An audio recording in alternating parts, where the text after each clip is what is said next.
Hello and welcome to this video. I'm Lee and today I'm going to be discussing with you free traffic strategies, how you can use them, how you can use them to complement other strategies. Now we're going to be covering quite a bit, so feel free to take some notes if you feel it's necessary, but remember you can rewind, you can pause, you can rewatch at your leisure. And remember, at the end of the video, any links or anything that I've discussed, I'll be putting beneath for you to use. So let's crack on with the free traffic strategies. So I always feel that it's important to use a mix of free and paid traffic strategies to get the best cross section of prospects and longevity, because paid and free offer different types of people and they get different types of results, and ultimately we want to get the best of both worlds. Now the benefits of free traffic is that it's free from a cost perspective. We're not outlaying any money. Okay, so for some people that is going to be incredibly important, particularly if you're starting off. You don't want to be investing too much straight away, but you need to be thinking about getting the correct traffic. Now with free traffic, there's lots of options. There is so many options. It's almost limitless in terms of free traffic. Okay. The other thing is you're actually in control because you have to put something together and you put it out there in a specific way, and every part of it you are in control of. Okay. And what's great about free traffic is there can be longevity, because ultimately with free traffic you are creating or putting something out there which will still be out there next week, next month, next year, to potentially still be seen, as opposed to free traffic, we paid traffic, sorry, we're getting the results immediately.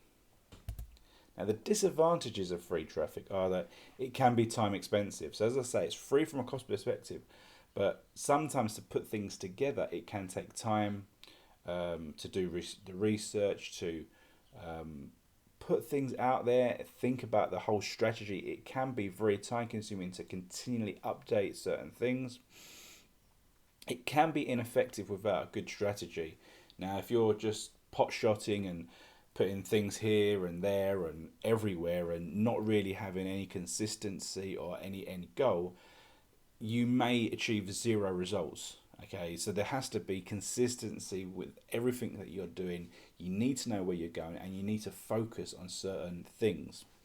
Now obviously the other thing is that with obviously a lot of free strategies are based upon social media, that sort of thing. And when you start off, if you do not have a following, which most people won't, you can appear somewhat unprofessional and people are somewhat unlikely to follow what you're doing. Okay, so that's something that you need to overcome from the outset.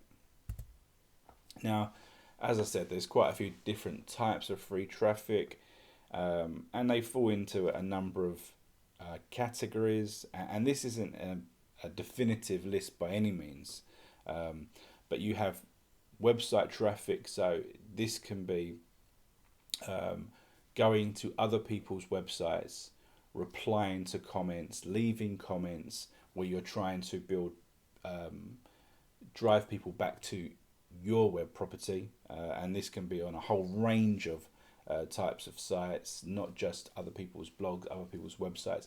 It can be specialist websites where you're answering questions. So you've got Yahoo questions, you've got Quora, you've got loads of other websites where people are posing questions, or they're giving help, and you can just go and you can improve that, add to the debate, and hope that you're going to drive traffic back to you. The other way is SEO, where this is where you create websites yourself, you optimize them so that people find them and use them, and then you can obviously lead to offers and so on and so forth. The other thing is social media, and we're talking about social media accounts like Twitter, Facebook, Pinterest, all these sort of things, as well as YouTube, where there's podcasts.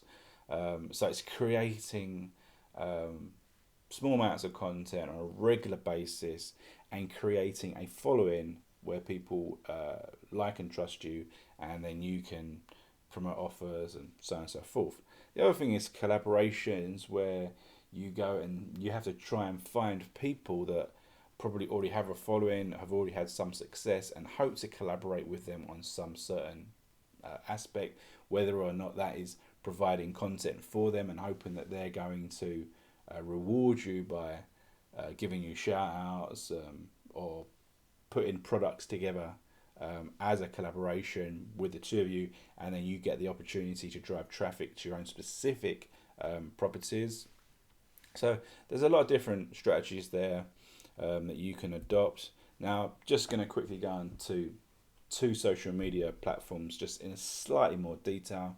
The first one you've got is Facebook. Now, Facebook is basically the biggest social network in the world. It has millions and millions and millions and millions of people that are on it. Most people you know are going to be on it. There will be the occasional people. I do know a few people that refuse to join Facebook or have left it for so and so reasons, but that's up to the individual. But they do have millions of people on their site, and everyone likes pages, they follow news articles and whatever, and because of that they've built up a massive database, and that's why their advertising platform is so incredibly strong.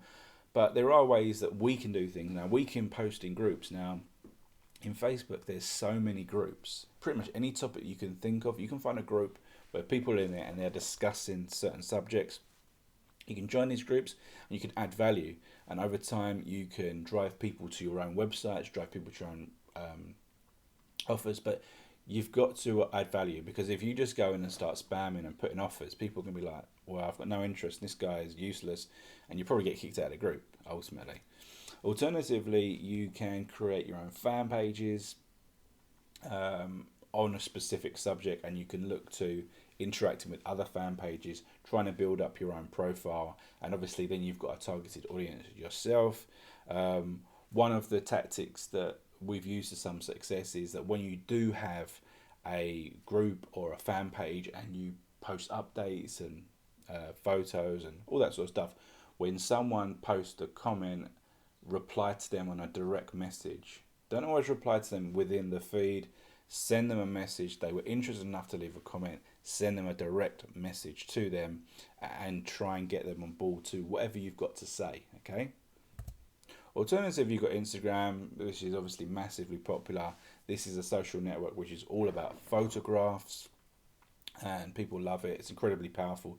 It's incredibly powerful in marketing because people just love that visual aspect of it. When you're building an Instagram profile, you need to be thinking about hashtags, and that is hashtags for your own pictures and hashtags for when you're searching for other people. You can find like-minded people that are talking about the same issues and problems and desires, and you can then go and follow those people. You can like them, and they may like you back, because when someone likes you on Facebook or likes your picture, you're going to check them out and see who was that. So you're going to go and check it out. So it's quite good.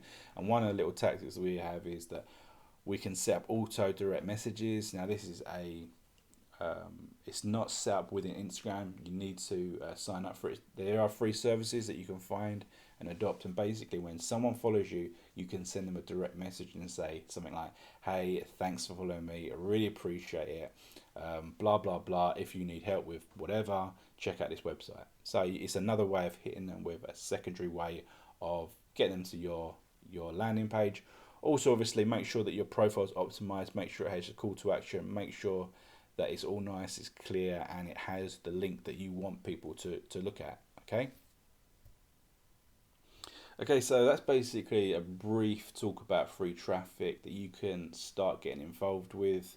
Remember, you've got to be consistent with any sort of message and try and master one at a time. Don't think that you need to have Facebook, Twitter, Pinterest, blogging, all these hundreds and hundreds of things from day one, because it's going to be very difficult to really master it, and it's going to take up a lot of your time. Realistically, start with one thing: a Twitter account, a Facebook profile, an Instagram account, and really invest the free time that you've got to really building that up and making it pretty decent, and it's driving traffic that works. And once you've got that and you've learned to make that be on autopilot, you can then start other traffic streams and then build up multiple avenues. And that is why it's so good to complement with paid traffic, and you've got multiple avenues going and multiple eyes hitting your prize. Okay, so thanks for reaching the end of this video. I hope it was clear and I hope it was beneficial. Now remember, you always need to take action on what you've learned today. So up until now, you would have learned a lot of things of how to get your campaigns going, get your landing pages, your product, everything to this point. Now you need to be thinking about how to complement your traffic strategies with some free strategies. So you need to go out there and implement some of these strategies. Don't forget that any references that I may have mentioned will be beneath, and have a fantastic day.